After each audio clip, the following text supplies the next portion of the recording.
Hello friends, ഇന്ന് നമ്മൾ തയ്യാറാക്കാൻ പോകുന്നത് വെറൈറ്റി ആയിട്ടുള്ളൊരു ബ്രേക്ക്ഫാസ്റ്റാണ്. വളരെ വ്യത്യസ്തമായിട്ടുള്ള രുചിയിലുള്ള നല്ലൊരു ദോശയാണ് നമ്മൾ തയ്യാറാക്കുന്നത്. ഈ ദോശയുടെ പ്രത്യേകത എന്ന് പറയുന്നത് മാവ് വേവിച്ച ശേഷമാണ് നമ്മൾ ഈ ദോശ തയ്യാറാക്കുന്നത്. അതേപോലെ തന്നെ മാവ് വേവിച്ച ശേഷം നമുക്ക് മാസങ്ങളോളം നമുക്ക് സൂക്ഷിച്ച് വെക്കാവുന്നതുമാണ്. അപ്പോൾ എല്ലാവരും വീഡിയോ സ്കിപ്പ് ചെയ്യാതെ കാണുക. നമുക്ക് വീഡിയോയിലേക്ക് പോകാം.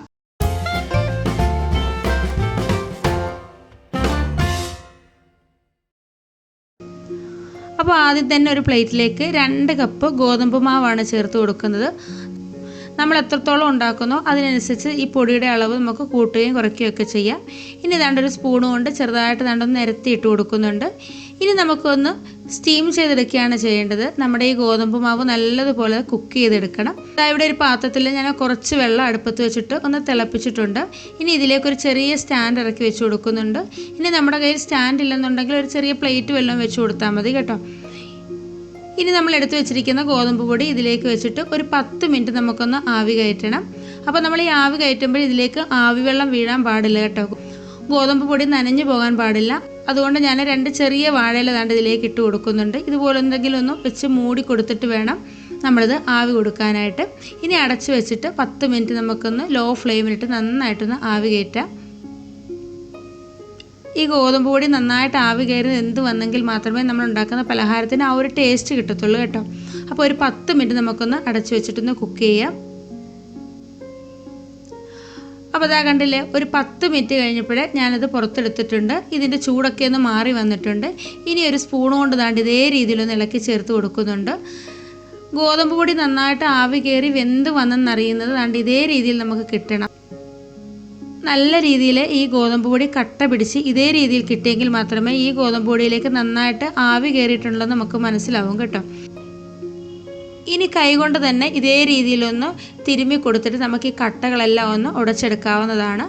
ഇതേ രീതിയിൽ ഗോതമ്പ് പൊടി നമുക്ക് സ്റ്റീം ചെയ്ത ശേഷം മാസങ്ങളോളം സ്റ്റോർ ചെയ്ത് വെക്കാവുന്നതാണ് കേട്ടോ. കേടാവുകയൊന്നുമില്ല. നമ്മളിതുപോലെ കൈകൊണ്ട് ഉടച്ചു കൊടുത്താലും ചെറിയ ചെറിയ തരികൾ കാണും. അതുകൊണ്ട് നമുക്കിതൊന്ന് ഒരു അരിപ്പയിലേക്ക് ഇട്ട് നന്നായിട്ടൊന്ന് അരിച്ചെടുക്കണം. അപ്പോൾ കട്ടകൾ എന്തെങ്കിലും ഉണ്ടെങ്കിൽ കൈകൊണ്ട് തന്നെ ഒന്ന് തേച്ച് കൊടുത്തിട്ട് നമുക്കത് മാറ്റിയെടുക്കാവുന്നതാണ്. ഇതാ കണ്ടില്ലേ, ഞാനതൊന്ന് അരിച്ചെടുത്തിട്ടുണ്ട്.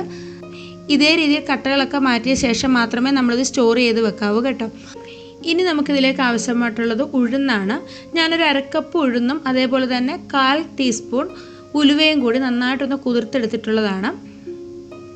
ഇനി ഇതിലേക്ക് വേണ്ടത് 2 ടേബിൾ സ്പൂൺ ചോറാണ്. ചോറ് വേണമെന്നുണ്ടെങ്കിൽ മാത്രം ചേർത്ത് കൊടുത്താൽ മതി. ചോറ് ചേർത്ത് കൊടുത്താൽ നമ്മുടെ ദോശ നല്ല സോഫ്റ്റായിട്ട് കിട്ടും. അതേപോലെ വേണ്ടത് 2 പിടി തേങ്ങയാണ് കേട്ടോ. തേങ്ങ ചിരകിയതോട് ചേർക്കുമ്പോൾ നല്ല ടേസ്റ്റ് ആയിരിക്കും. ഇനി ഈ ഉഴുന്നിലെ വെള്ളമൊക്കെ ഒന്ന് മാറ്റിയിട്ട് നമുക്കൊന്ന് എടുക്കാം. അതിനുശേഷം ഇതെല്ലാം കൂടെ ചേർത്ത് മിക്സിയുടെ ജാറിലിട്ട് നന്നായിട്ടൊന്ന് അരച്ചെടുക്കണം. ഇനി നമ്മൾ എടുത്തു വെച്ചിരിക്കുന്ന എല്ലാം മിക്സിയുടെ ജാറിലേക്ക് ഇട്ടിട്ട് നന്നായിട്ടൊന്ന് അരച്ചെടുക്കാം. നമ്മളിത് അരച്ചെടുക്കുന്നത് ഉഴുന്ന് കുതിർത്തെടുത്ത വെള്ളത്തിലാണ്. വേണമെന്നുണ്ടെങ്കിൽ നമുക്ക് വേറെ വെള്ളം നമുക്ക് ചേർത്ത് കൊടുക്കാവുന്നതാണ്. സാധാരണ ദോശമാവിനൊക്കെ അരയ്ക്കുന്ന രീതിയിൽ നമുക്കൊന്ന് അരച്ചെടുക്കാം. അല്ലെങ്കിൽ കുറച്ച് ലൂസായിട്ട് അരച്ചെടുത്താലും കുഴപ്പമില്ല. അപ്പോൾ അതാ കണ്ടില്ലേ, ഈ ഒരു രീതിയിൽ നന്നായിട്ട് തന്നെ നമ്മൾ അരച്ചെടുത്തിട്ടുണ്ട്.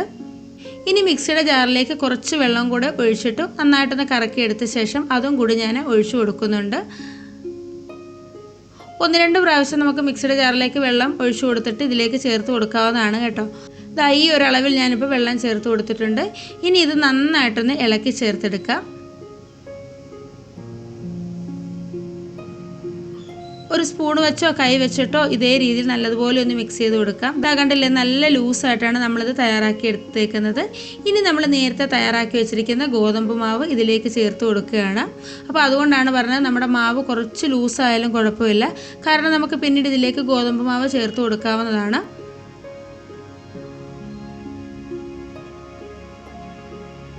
ഗോതമ്പ് പൊടി ചേർത്ത് കൊടുത്ത ശേഷം നല്ലതുപോലെ മിക്സ് ചെയ്തെടുക്കണം. കട്ടകളൊന്നുമില്ലാതെ നന്നായിട്ട് തന്നെ മിക്സ് ചെയ്തെടുക്കണം. നല്ലൊരു മണമാണ് കേട്ടോ. നമ്മൾ ഈ ഗോതമ്പ് പൊടി നന്നായിട്ട് വേവിച്ചെടുത്തുകൊണ്ട് തന്നെ ഒരു പ്രത്യേക ഒരു മണമാണിതിന്. നല്ല ടേസ്റ്റുമാണ് ഈ ദോശയ്ക്ക്. നമ്മൾ വെറൈറ്റി ആയിട്ട് ഉണ്ടാക്കുന്ന ഒരു ദോശയാണ്. കണ്ടില്ലേ, കട്ടകളൊന്നും ഇല്ലാതെ നല്ലതുപോലെ ഞാനതൊന്ന് മിക്സ് ചെയ്തെടുത്തിട്ടുണ്ട്. പക്ഷേ നല്ലതുപോലെ ഒന്ന് കുറുകിയാണ് വന്നിട്ടുള്ളത് കേട്ടോ. അപ്പോൾ ഇതിലേക്ക് ആവശ്യത്തിനുള്ള ഉപ്പും കൂടെ നമ്മളിപ്പോൾ ചേർത്ത് കൊടുക്കുന്നുണ്ട്. ഉപ്പും കൂടെ ചേർത്ത് കൊടുത്തിട്ട് ഇതിലേക്ക് കുറച്ച് വെള്ളം കൂടെ ഒന്ന് ഒഴിച്ചു കൊടുക്കാം. കുറച്ചുകൂടി ഒന്ന് ലൂസാക്കി എടുക്കാം. ഒരു 1/4 ഗ്ലാസ് വെള്ളം കൂടി ഞാൻ ഒഴിച്ചു കൊടുക്കുന്നുണ്ട്. അതും കൂടി ചേർത്ത് നല്ലതുപോലെ ഒന്ന് ഇളക്കി യോജിപ്പിച്ച് കൊടുത്ത ശേഷം നമുക്കിത് ഫെർമെൻറ്റേഷന് വേണ്ടി വെക്കണം. നമ്മൾ സാധാരണ ദോശ ഉണ്ടാക്കുന്ന പോലെ തന്നെ ഓവർനൈറ്റ് വെക്കുകയോ അല്ലെങ്കിൽ രാവിലെ അരച്ചെടുത്തിട്ട് വൈകിട്ട് ഉണ്ടാക്കുന്ന രീതിയിൽ തയ്യാറാക്കുകയോ നമുക്ക് ചെയ്യാവുന്നതാണ്. അപ്പോൾ അതാണ്ട് ഇതൊന്ന് അടച്ചു വെച്ച് കൊടുക്കുന്നുണ്ട്. അപ്പോൾ അതാ കണ്ടില്ലേ, രാവിലെ ആയപ്പോഴേക്കും നമ്മുടെ മാവൊക്കെ നല്ല രീതിയിൽ തന്നെ പതഞ്ഞ് പൊങ്ങി വന്നിട്ടുണ്ട്. നല്ല സോഫ്റ്റായിട്ട് കിട്ടിയിട്ടുണ്ട്. ഒരുപാട് നമ്മൾ ഇളക്കി ചേർക്കണ്ട, നമുക്കിതിനകത്ത് പ്രത്യേകിച്ചൊന്നും ചേർക്കാനില്ല. ചെറിയ രീതിയിലൊന്ന് ഇളക്കി ചേർത്ത് കൊടുത്തിട്ട് നമുക്ക് ദോശ ഉണ്ടാക്കിയെടുക്കാം. 1 സ്പൂൺ അരി പോലും ചേർക്കാതെ നല്ല ഹെൽത്തി ആയിട്ട് ഉണ്ടാക്കുന്ന ദോശയാണ്. അപ്പോൾ നല്ല രീതിയിൽ ഒന്ന് ഇളക്കി ചേർത്തിട്ട് നമുക്കിത് ഉണ്ടാക്കിയെടുക്കാം. അപ്പോൾ അതാണ്ട് ഞാനൊരു പാൻ അടുപ്പത്ത് വെച്ച് കൊടുത്തിട്ടുണ്ട്. പാൻ നന്നായിട്ടൊന്ന് ചൂടായിട്ട് വന്നപ്പോൾ അതിലേക്ക് ഞാൻ 1.5 തവി മാവ് ഒഴിച്ചു കൊടുത്തിട്ട് ദാണ്ട് ഇതേ രീതിയിലൊന്ന് നിരത്തി കൊടുക്കുന്നുണ്ട്. മാവ് ഒഴിച്ചു കൊടുത്ത ശേഷം നമ്മൾ മീഡിയം ഫ്ലെയിമിലോട്ട് മാറ്റണം കേട്ടോ. അപ്പോൾ അതാണ്ട് ഇതേ രീതിയിൽ പെട്ടെന്ന് തന്നെ ബബിൾസ് വരും. നല്ല സോഫ്റ്റായിട്ടുള്ള ദോശയാണ് നമ്മൾ തയ്യാറാക്കുന്നത്. എല്ലാവർക്കും ഇത് ഇഷ്ടപ്പെടും. നിങ്ങൾ ഒരു പ്രാവശ്യമെങ്കിലും ഇതേ രീതിയിലൊന്ന് ചെയ്ത് കൊടുക്കണം. ഒരു വശം ഇതേ രീതിയിലൊന്ന് വെന്ത് വന്നപ്പോൾ കുറച്ച് എണ്ണ ഞാനിതിൻ്റെ മുകളിലേക്കൊന്ന് സ്പ്രെഡ് ചെയ്ത് കൊടുക്കുന്നുണ്ട്. ഇനി എണ്ണയൊന്നും ചേർക്കാതെ തന്നെ നമുക്ക് ചെയ്തെടുക്കാവുന്നതാണ് കേട്ടോ. അപ്പോൾ അതാണ്ട് ഒരു വശം ഒന്ന് വെന്ത് വന്നിട്ടുണ്ട്. ഞാനതൊന്ന് തിരിച്ചിട്ട് കൊടുക്കുന്നുണ്ട്. ഇതേ രീതിയിൽ തിരിച്ചും മറിച്ച് വിട്ട് കൊടുത്തിട്ട് നമുക്കിത് സാധാരണ ദോശ ചെയ്തെടുക്കുന്ന പോലെ തന്നെ ചെയ്തെടുക്കാവുന്നതാണ്. ഇതാ കണ്ടില്ലേ, നല്ല സൂപ്പറായിട്ട് കിട്ടിയിട്ടുണ്ട്. അപ്പോൾ അതാ നമ്മൾ ഒരെണ്ണം കൂടി ഇതേ രീതിയിൽ ചെയ്തെടുക്കുന്നുണ്ട്. ഇനി നമുക്ക് കനം കുറഞ്ഞ് നല്ലതുപോലെ നിരത്തി ആ ഒരു രീതിയിൽ നമുക്ക് ചെയ്തെടുക്കാവുന്നതാണ്.